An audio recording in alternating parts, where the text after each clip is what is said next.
Si tu aimes la chaîne Voix Off for Islam, pense à cliquer sur le bouton j'aime, à partager la vidéo et à t'abonner en cliquant ici et sur la cloche pour rester informé de toutes les nouvelles vidéos publiées sur la chaîne Voix Off for Islam. Et tu peux également nous soutenir et nous aider à continuer en participant et en faisant un don du montant de ton choix en cliquant sur le lien en description de la vidéo. إلى نادي السراج فالسراج اليوم عادا وأضاء الكون نورا وإلى الخيرات نادى وأضاء الكون نورا وإلى الخيرات نادى وإلى الخيرات نادى سر إلى نادي السراج فالسراج اليوم عادا وأضاء الكون نورا وإلى الخيرات نادى وأضاء الكون نورا وإلى الخيرات نادى وإلى الخيرات نادى. Chers frères, chères sœurs, que la paix de Dieu, sa miséricorde et ses bénédictions soient avec vous et soyez les bienvenus dans ce nouvel épisode. Nous avions vu dans l'épisode précédent que Allah, exalté soit-il, a donné à Salomon, alayhi salam, un grand royaume, une gouvernance et une compréhension. Et nous avons vu ce qu'il s'est passé entre lui et la vallée des fourmis, son histoire avec la huppe et avec Balqis. Balqis qui, à la fin, s'est conformé à ses ordres et à son gouvernement en disant « Seigneur, je me suis fait du tort à moi-même. Je me soumets, avec Salomon, à Allah, Seigneur de l'univers. » Allah, exalté soit-il, assujettit à Salomon les djinns, les oiseaux, les bêtes et les humains. Il lui assujettit un grand royaume et un grand nombre de créatures. Pour qui? Pour Salomon, ce prophète roi. Notre prophète, alayhi salatu wassalam, a dit « Salomon, alayhi salam, avait demandé 3 choses à son Seigneur, et lui exauça 2 souhaits, et lui en refusa un. » Et ces invocations, Salomon, alayhi salam, les a demandées après avoir reconstruit Jérusalem. Elle fut construite sous le règne de Salomon, d'une grande construction. Quand Allah lui donna la force, la royauté, et lui donna les djinns, les démons, les humains, les bêtes, les oiseaux et le vent, il construisit Jérusalem. Quand il finit la construction de Jérusalem, il leva ses mains au ciel et il demanda à son Seigneur 3 choses. Et Allah, exalté soit-il, lui donna 2 choses. Concernant le premier souhait, il dit « Seigneur, je te demande un royaume semblable au tien. » Et Allah le lui donna. Le deuxième souhait fut « Seigneur, fais-moi don d'un royaume tel que nul après moi n'aura de pareil. » Et Allah le lui donna. Quant au troisième souhait, c'était qu'il n'y ait aucune personne qui sorte de chez lui, voulant prier à Jérusalem et ne sortant que pour prier, qui ne reviendra alors sans que ses péchés soient comme le jour où sa mère l'avait mis au monde, c'est-à-dire purifié des péchés et des fautes. Et il lui refusa ce troisième souhait. Notre prophète, alayhi salatu wassalam, a dit « J'espère que cette demande sera pour nous. J'espère que Allah va nous donner cette troisième. » C'est-à-dire qu'il n'y ait aucune personne qui prie à Jérusalem sans qu'il revienne avec ses péchés comme le jour où sa mère l'avait mis au monde. Quelle est cette maison? Quel est cet emplacement? Allah, exalté soit-il, fit comprendre à Salomon et lui donna la sagesse. Un jour, 2 femmes vinrent se plaindre auprès de Salomon, alayhi salam. Les 2 femmes sortirent. Il y en avait une qui était âgée et l'autre qui était plus jeune. Chacune d'elles avait un nourrisson. Et elles sortirent toutes les 2 en direction du désert. Et alors qu'elles étaient dans ce désert, un loup les attaqua. Ce loup attaqua l'enfant d'une des 2 femmes. Il le prit et il dévora l'enfant. Un enfant mourut et l'autre survécut. Et les 2 femmes se disputèrent l'enfant qui n'a pas été dévoré. La plus âgée dit « C'est mon fils », alors que la plus jeune dit « C'est mon fils ». Et elles se disputèrent cet enfant. Et elles partirent auprès de qui? Auprès de Salomon. Et quand elles arrivèrent auprès de Salomon, alayhi salam, la plus âgée dit « Ô prophète d'Allah, c'est mon fils ». Et la plus jeune dit « C'est mon fils ». Elles se disputèrent l'enfant. Et Salomon dit « Ramenez-moi un couteau ». Et ses compagnons lui ramenèrent un couteau. « Que vas-tu faire, ô Salomon? Ramenez-moi ce nourrisson. » Et on lui ramena le nourrisson. Et Salomon, alayhi salam, dit « Je vais le couper en 2, une moitié pour la femme la plus âgée et une autre moitié pour la femme la plus jeune. Que vas-tu faire? Je vais couper l'enfant en 2. » Et la femme la plus âgée se tue. Elle avait peur et elle se tue. Quant à la plus jeune, elle a parlé et elle a dit « Ô prophète d'Allah, donne-lui l'enfant, car il est à elle. » Elle avait peur que l'enfant soit coupé en 2. Et Salomon sut à ce moment-là que la jeune femme était sa mère, et il lui redonna l'enfant.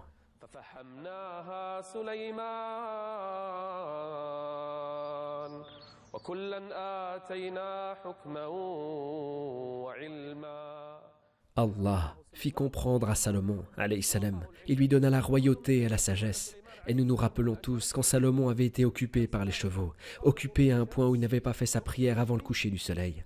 Au moment du dîner, il égorgea les chevaux pour Allah, il les a abattus pour Allah et il les a donnés en aumône aux pauvres et aux nécessiteux. Il a égorgé les chevaux pour qui? Pour Allah. Il les a donnés et Allah l'a compensé. Avec quoi? Le Seigneur, exalté soit-il, l'a compensé en lui donnant le vent. Oh Allah, le vent a été donné à qui? Il a été donné à Salomon, alayhi salam, les vents. Il mettait comme une grande planche qui a été fabriquée pour lui. Et le vent le transportait où il le souhaitait. À l'aube, il se trouvait à Damas, et à midi, il se trouvait à une distance d'1 mois de Damas. Et l'après-midi, il se trouvait à une distance d'1 mois de cet endroit.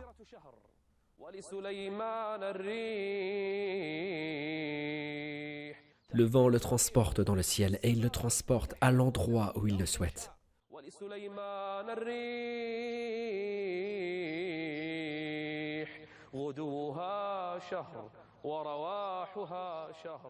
Allah, exalté soit-il, a donné à Salomon le vent qui le transporte où il le souhaite. Et il n'y a pas que ça.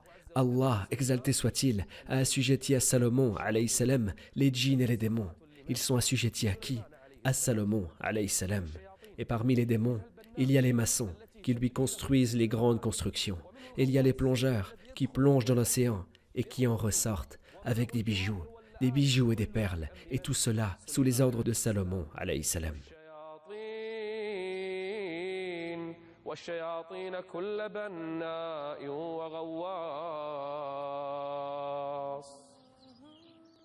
Allah, exalté soit-il, a assujetti à Salomon, alayhi salam, les djinns, les humains, les oiseaux et les bêtes. Tout ce qui est sur terre a été assujetti pour qui? Pour Salomon, alayhi salam. Quel est ce prophète? Il eut un royaume que personne n'eut avant lui et que personne n'aura après lui. C'est Salomon, alayhi salam. Allah aime ses prophètes et il leur donne ce qu'ils veulent. Même les djinns et les démons lui faisaient des choses que personne ne peut imaginer. Les sanctuaires qui sont dans les mosquées, les sanctuaires qui sont dans les maisons, les constructions, les djinns lui faisaient tout cela. Et il n'y a pas que les sanctuaires, il y a aussi les statues, et cela a été permis dans leurs prescriptions religieuses. Même les statues, les djinns les lui faisaient. Les plateaux grands comme des bassins se faisaient construire pour Salomon, alayhi salam, ainsi que des marmites qu'on pose sur la terre, des grandes marmites qu'on ne pourrait porter. On les fixe sur la terre. Il les remplissait de nourriture et il les distribuait aux pauvres et aux nécessiteux.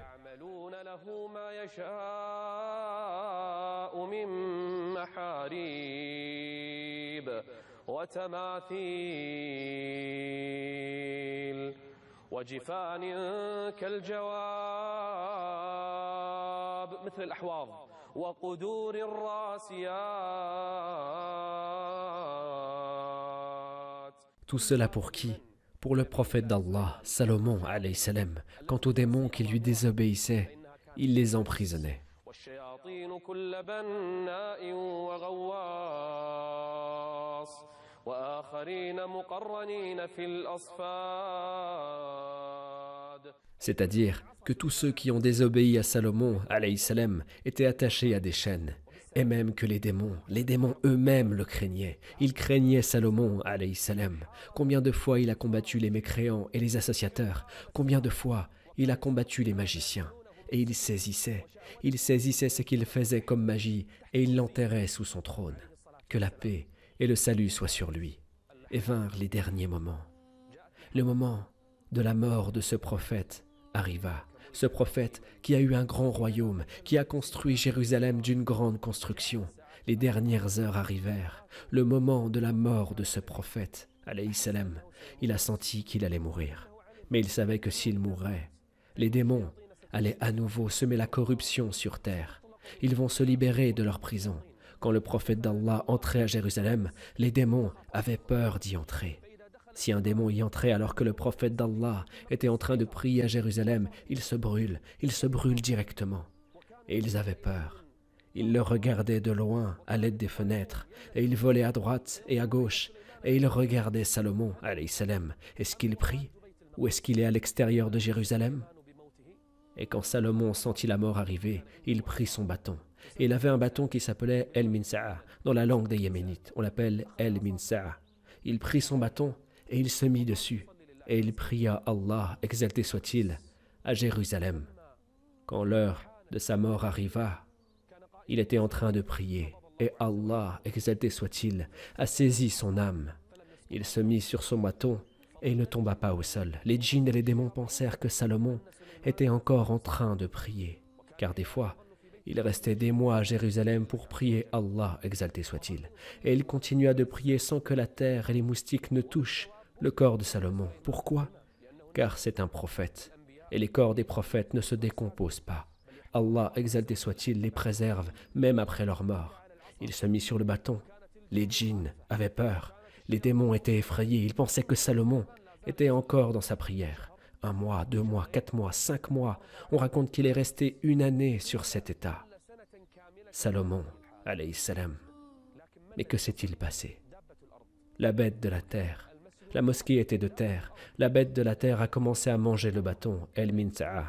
La bête de la terre a commencé à manger le bâton. Elle rongea le bâton, jusqu'à ce que le bâton s'y fragilisait et Salomon, alayhi salam, tomba au sol. Et la nouvelle se propagea auprès des gens que le prophète d'Allah est mort et les démons furent libérés.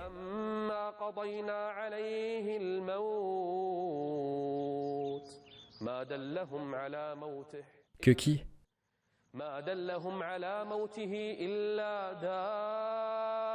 دابة الأرض تأكل من سأته تأكل عصاته فلما خر تبينت الجن أن لو كانوا يعلمون الغيب. Les humains et les djinns ont compris qu'il n'y a que Allah, exalté soit-il, qui connaît l'inconnu. Si eux connaissaient l'inconnu, ils auraient su que Salomon était mort, or ils ne l'ont pas su.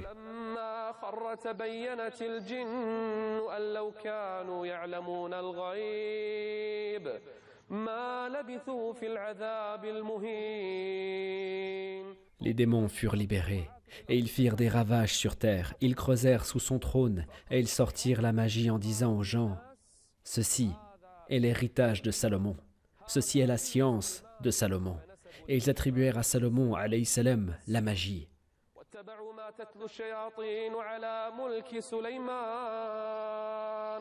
وما كفر سليمان ولكن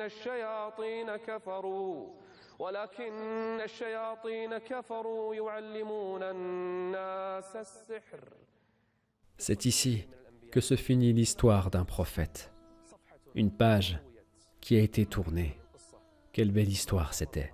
Et quels beaux exemples il y a eu avec le prophète d'Allah, Salomon, alayhi salam.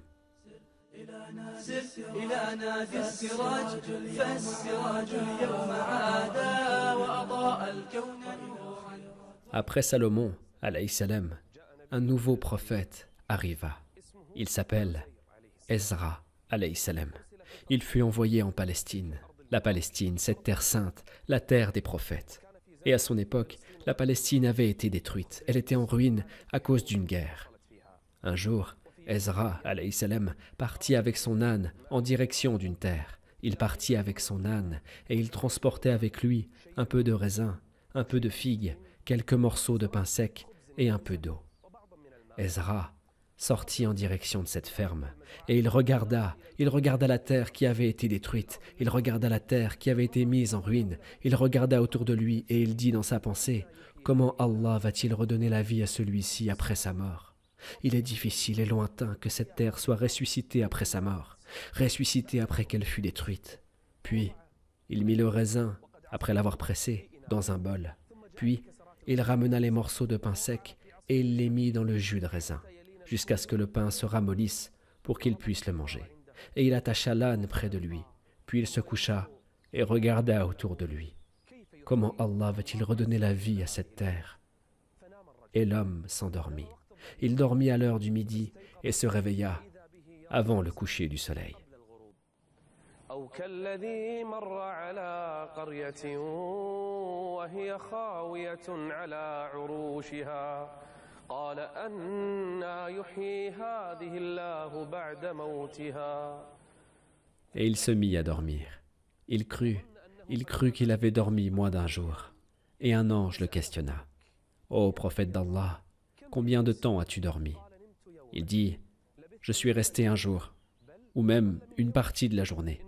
Du midi jusqu'à avant le coucher du soleil, ça fait moins d'une journée. Je n'ai pas dormi un jour. » أو كالذي مر على قرية وهي خاوية على عروشها قال أنى يحيي هذه الله بعد موتها فأماته الله 100 عام. Qui a dit au prophète d'Allah qu'il a dormi 100 ans? فأماته الله 100 عام ثم بعثه. Il crut qu'il avait dormi quelques heures, et l'ange le questionna « Combien de temps as-tu demeuré ici ?» Et il dit « Une partie de la journée. قال لبثت يوما أو بعض يوم. » Et l'ange lui répondit en disant قال بل لبثت 100 عام. « Tu as dormi 100 ans, ô prophète d'Allah, et regarde ta nourriture, regarde le raisin, regarde la figue, regarde le pain, regarde la nourriture que tu as laissée depuis 100 ans. Elle n'a pas changé. Un miracle. فانظر إلى طعامك وشرابك لم يتسن. Elle n'a pas changé. Ezra, alayhi salam, avait un doute, et il lui a dit « Mais regarde ton âne, regarde ce qui reste de l'âne. Il ne reste que les os. Son corps s'est décomposé. L'âne mourut, et il se décomposa. Il ne resta de lui que des os. Il dit « Mais regarde l'âne, et regarde les os de cet âne, comment Allah, exalté soit-il, va les rassembler. » Et Ezra regardait les os qui commençaient à se rassembler, et qui se rassemblent jusqu'à ce que les os de l'âne furent tous rassemblés. Puis, la peau s'accrut sur lui, les chairs et les veines s'accrurent sur lui, tout a commencé à se recomposer, jusqu'à ce que Allah a couvert les os de chair, puis il l'a couvert de peau, puis il l'a couvert de cheveux, jusqu'à ce que le corps fût terminé. L'âne se leva d'un seul coup, et il cria 3 fois en pensant que c'est l'heure du jugement. وانظر إلى حمارك ولنجعلك آية للناس وانظر إلى العظام كيف ننشزها. Comment nous les rassemblons? وانظر إلى العظام كيف ننشزها ثم نكسوها لحما. Le prophète d'Allah, Ezra, alayhi salam, était impressionné. La nourriture n'a pas changé en 100 ans. Et l'âne était décomposé, puis Allah, exalté soit-il, l'a recomposé soudainement devant lui. Puis l'âne se recompose en un nouveau corps. Puis il se lève précipitamment. Qu'est-ce que je suis en train de voir? Qu'est-ce que je suis en train de regarder? Qu'est-ce qui se passe? Ezra, alayhi salam, est étonné par les deux choses. Il est étonné par la nourriture et par l'âne. C'est là que Ezra, alayhi salam, a eu la réponse à la question qu'il avait posée. Comment Allah va-t-il redonner la vie à celui-ci après sa mort? Regarde, ô Ezra, comment Allah, exalté soit-il, a ressuscité l'âne.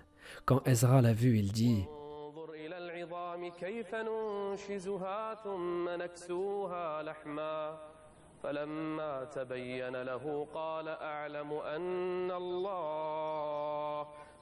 أن الله على كل شيء قدير. L'omnipotence d'Allah, exalté soit-il, apparut à Ezra, alayhi salam, et il sut qu'Allah, exalté soit-il, pouvait ressusciter la terre après sa mort, comme il a ressuscité cet âne qui est devant lui. Ezra, alayhi salam, se leva et partit auprès de son peuple pour voir ce qu'il s'est passé durant son sommeil. Ezra, alayhi salam, se dirigea vers son village qu'il avait quitté depuis 100 années. Il vit les maisons qui n'étaient plus comme avant. Il vit les gens qui n'étaient plus comme avant.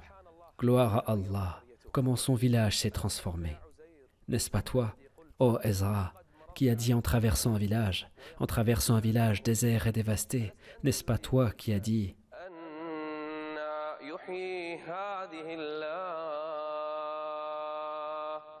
أن يحيي هذه الله موتها C'est toi, ô Ezra. Quand tu as vu ce village dévasté, tu étais surpris, étonné, et tu as nié qu'il allait se remplir après sa mort. Maintenant, regarde ce village, ô Ezra. Regarde comment il s'est rempli de gens, comment il s'est transformé, et comment il s'est changé. Et il s'est dit à lui-même, فلما تبين له قال أعلم أن الله على كل شيء قدير. le premier endroit où s'est rendu Ezra, alayhi salam, était son ancienne maison. Son ancienne maison qu'il a quittée depuis 100 années. Il est parti chez lui, et la maison n'était plus la même. L'endroit n'était plus le même. Et il trouva près de la maison une femme qui était âgée de 120 ans, une femme aveugle. Elle était assise par terre, et Ezra, alayhi salam, la salua. Il la salua et lui dit, « Ô servante d'Allah, où est la maison de Ezra ?» Elle pleura. Il dit, « Qu'est-ce qui te fait pleurer ?» Cela fait des années que personne ne parle de Ezra, le prophète d'Allah. Nous l'avons perdu depuis 100 ans. Nous n'avons plus de nouvelles de lui. Peut-être qu'il est mort. Et le prophète d'Allah, Ezra, lui dit, « Ô servante d'Allah, je suis Ezra. Je suis le prophète d'Allah. Je suis Ezra. » Et elle dit, « Allah exauce les invocations de Ezra. Si tu es véritablement le prophète d'Allah, demande à Allah de me rendre ma vue et qu'il me guérisse de ma maladie. » Elle était âgée de 120 ans. Elle était une servante auprès d'eux. Il invoqua Allah, exalté soit-il, puis il effleura son visage. Elle retrouva la vue. Puis il invoqua Allah, exalté soit-il, et elle guérit de sa maladie, et elle se leva de sa place. Elle se leva et marcha, puis elle le regarda et dit, « C'est toi, Ezra. Par Allah, je me souviens encore de toi. C'est toi, Ezra. » Elle le ramena aux gens. Elle alla auprès des gens en leur disant, « Allah, exalté soit-il, nous a rendu Ezra. Après 100 ans, c'est lui. Je me souviens encore de lui. » Et dans le peuple, il y avait des personnes âgées. Il y avait des personnes âgées et des notables, et ils lui dirent, « Si tu es réellement le prophète d'Allah, Ezra, alors sache que le roi de Babylone, quand il est venu, il a brûlé toute la Torah, et il a tué les gens qui connaissaient la Torah. Alors rends-nous la Torah, parce que Ezra la connaissait. » Il dit, « Venez avec moi. » Et ils partirent avec lui, et il dit, « Creusez à cet endroit. » Ils creusèrent, et ils sortirent la Torah qu'il a enterrée. Mais il l'avait enterrée depuis plus de 100 ans, et elle s'est endommagée. La terre l'avait mangée. Alors ils lui dirent, « Où est la Torah?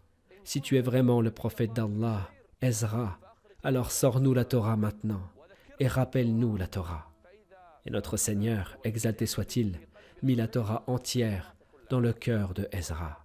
Et il commença à leur lire la Torah, de son début jusqu'à sa fin. Et les gens de science écrivaient, ils étudiaient la Torah. Ils écrivaient la Torah et lui, il la leur récitait. Allah a renvoyé la Torah après 100 années. Et son cas fut historique auprès des fils d'Israël. Et lorsqu'il mourut, et que Allah, exalté soit-il, a saisi réellement son âme, ils commencèrent à vénérer son cas, jusqu'à ce qu'il l'ait attribué à Allah, exalté soit-il. Et ils dirent, c'est le fils d'Allah.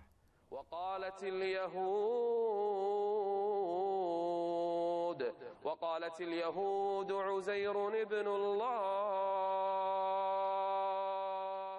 Ils attribuèrent un enfant à Allah, exalté soit-il. Et Allah n'a jamais engendré, n'a pas été engendré non plus, et nul n'est égal à lui. Les Juifs se sont égarés au sujet de Ezra, et c'est un prophète d'Allah, exalté soit-il. Dans le prochain épisode, avec la permission d'Allah, exalté soit-il, nous allons parler de la dernière ère chez les fils d'Israël. Nous allons parler de 2 prophètes d'Allah, exalté soit-il. C'est Zacharie et Jean-Baptiste, paix soit sur eux. C'est la dernière génération des prophètes des fils d'Israël. Qu'a fait Zacharie et qu'a fait Jean-Baptiste? Quelles sont leurs descriptions? Et qu'est-ce que les Juifs ont fait avec Zacharie et Jean-Baptiste? C'est le sujet de notre discussion avec la permission d'Allah dans le prochain épisode. Je vous laisse à Allah et que la paix et la miséricorde d'Allah et ses bénédictions soient avec vous. Voix Off for Islam existe grâce à vous, grâce à votre contribution, grâce à votre participation. Vos dons nous permettent de continuer nos projets pour la communauté. Et Allah a garanti à chacun sa subsistance. Barakallahu fikum. إخوة لا لن نحيد إخوة لا لن نحيد سر إلى نادي السراج فالسراج اليوم عادا وأضاء الكون نورا وإلى